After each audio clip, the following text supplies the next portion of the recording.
ये कहानी है आपकी, हमारी और पृथ्वी पर लाइफ के एग्जिस्टेंस की। ये सच है कि जीवन के अस्तित्व को एक अरसा बीत चला है।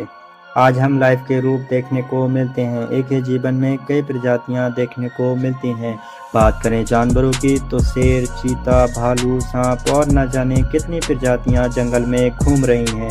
जहरीले सांप से लेकर शिकार को निगलने वाले खतरनाक सांप तक आपको हर तरह के जीव देखने को मिलते हैं।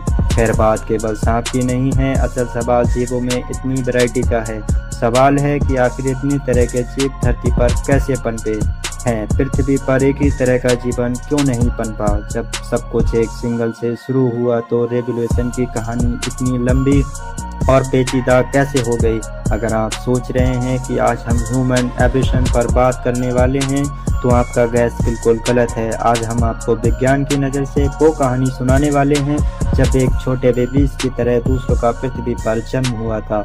इतिहास में पहली बार सांस लेने के लिए उनके फेफड़ों का निर्माण हुआ, देखने के लिए उन्हें आंखें मिली और खुद की फॉर्मेशन के लिए एक अवसर मिला। वह अवसर जिसकी बदौलत पृथ्वी पर चीजों का साम्राज्य फैल गया।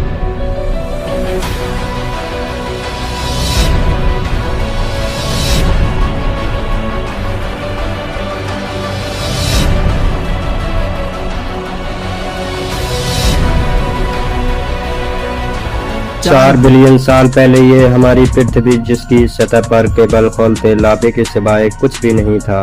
यही लावा जल्द ही 9 मिलियन लिविंग स्पीस के लिए एक उनका घर बनने वाला था।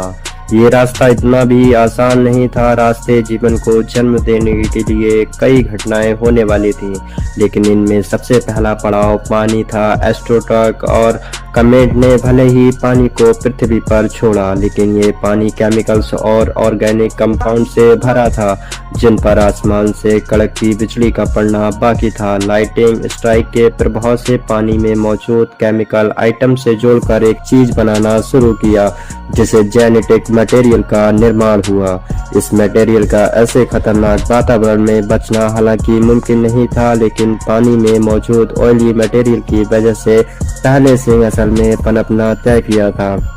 पर अपनी फॉर्मेशन के बाद ये सिंह असल कहाँ चुप बैठने वाला था। 3.5 मिलियन साल क्वेश्चन है टेक्स्ट मैसेजेस और केमिकल इंस्ट्रक्शंस के चलते इस साल ने खुद को पहली बार कॉपी किया। ये जीवन की पहली कड़ी थी जिसने पृथ्वी पर कुछ अद्भुत कर दिखाया था।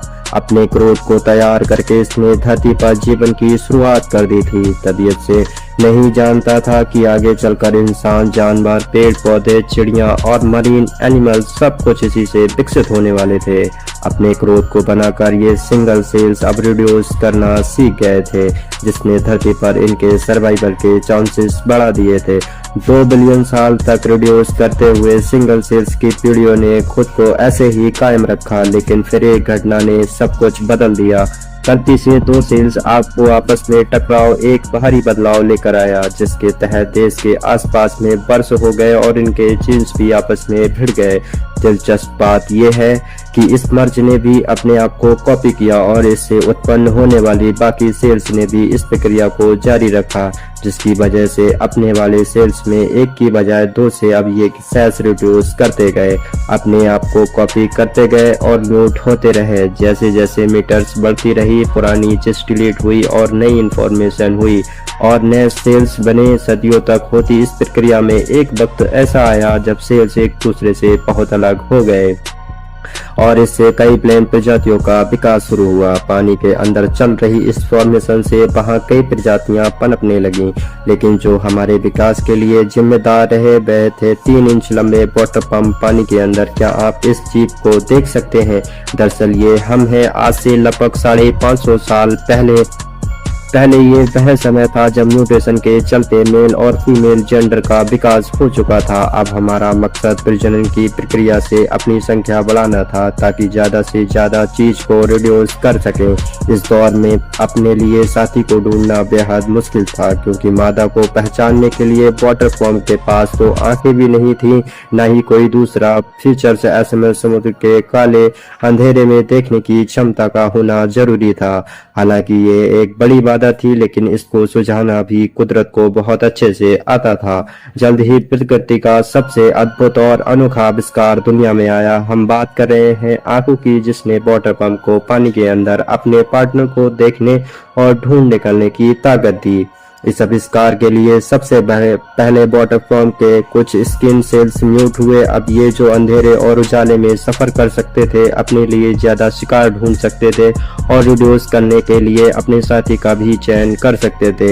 इस तरह से वाटर पंप ज्यादा समय के लिए जी सकते थे, लेकिन यही काफी नहीं था। वक्त के साथ साथ सेल्स में नई म्यूटेशन होने लगी, जिससे सभी जिलों में आंखों का विकास हुआ। आंखों के विकास के साथ ही पानी के नीचे जीव सब कुछ देख पाए। हैरानी की बात थी कि इन सब की शुरुआत केवल एक सिंगल से शुरू हुई थी कि अब इसकी बदौलत एक मरीन वर्ल्ड का विकास हो गया था। लेकिन आसपास की दुनिया को समझना भी जरूरी था, इसलिए आंखों के पीछे मौजूद नसों ने आपस में इकट्ठा होना शुरू किया। शुरुआत में ये ऑर्गन बहुत छोटा था, लेकिन वक्त के साथ ये जीवों के शरीर का सबसे जरूरी और रहस्यमय हिस्सा बन गया।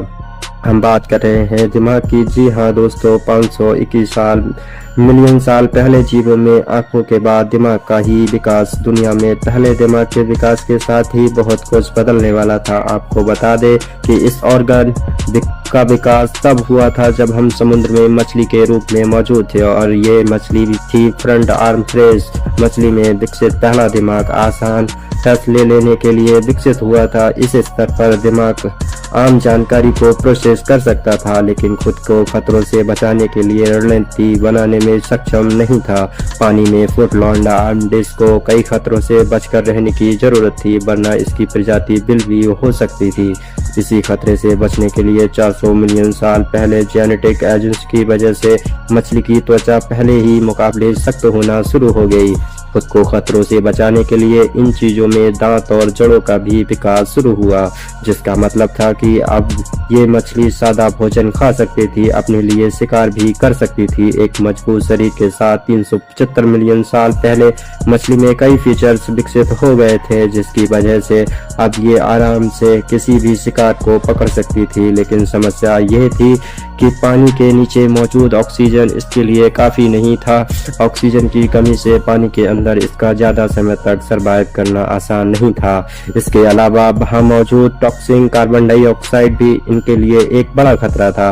हालांकि वहाँ भोजन की कमी नहीं थी, लेकिन ऑप्शन जीवन के लिए मेन इंग्रेडिएंट था, जिसे पाने के लिए इन्हें कुछ भी अधिक बड़ा करना जरूरी था। दोस्तों, कुदरत का नियम तो आप जानते ही हैं कि कुछ भी पाने के लिए रिस्क लेना पड़ता है।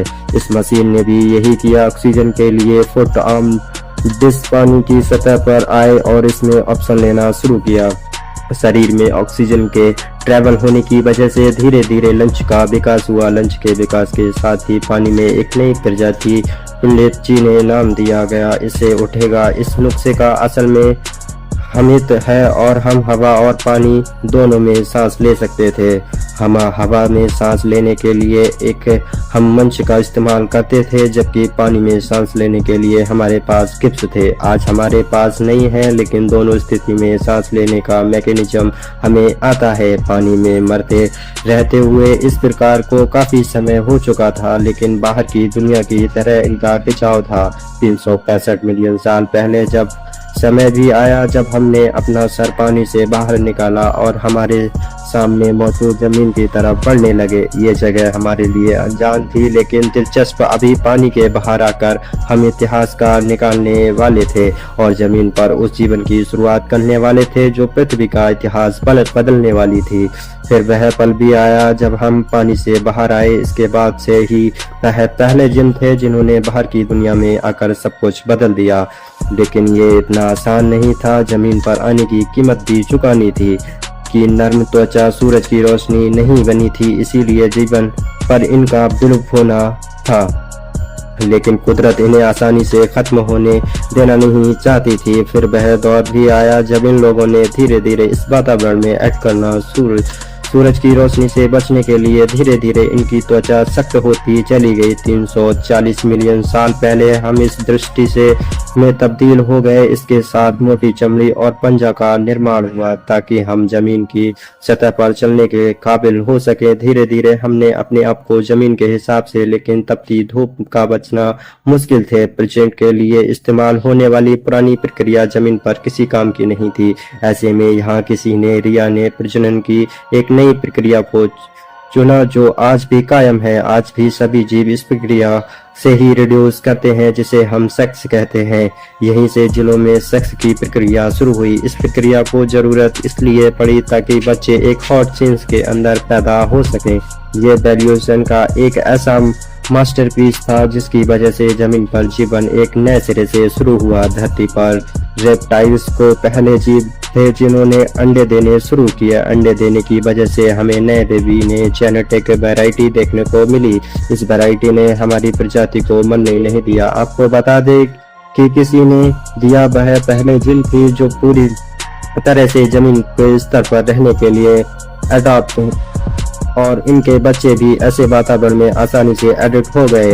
ये जो पृथ्वी के खुले वातावरण में सांस ले सकते थे, चल सकते थे और खुद के वचन को भी संभाल सकते थे। लेकिन अब इलेक्शन की कहानी केवल यहीं तक सीमित नहीं थी। अब इसके साथ बहुत कुछ होना बाकी था। ये समय रुकने का नाम नहीं था, बल्कि एक ऐसे लाइफ को फॉर्म करना था जो आगे चलकर पूरे औरत को डोमिनेट करने वाला था। ये सब कैसे होने वाला था? आखिर अब कौन से ऑर्गेनिक डेवलप होने वाले थे एब्रेशन की ओर में, और कौन से जानवरों का एब्रेशन होना बाकी था? अगर मैं ये इसी वीडियो में बताने लगा तो ये वीडियो बहुत लंबी हो जाएगी। अगर आप कहेंगे तो मैं इसका पार्ट 2 भी जरूर बना दूंगा। इसलिए अगर आप चाहते हैं कमेंट में पार्ट 2 जरूर लिखिए। तो आज की वीडियो में बस इतना ही। अगर इस वीडियो से कुछ नया जानने को और सीखने को मिला या फिर इंटरेस्टिंग लगा तो प्लीज इस वीडियो को एक लाइक करके अपने फ्रेंड्स और फैमिली में शेयर कर दें।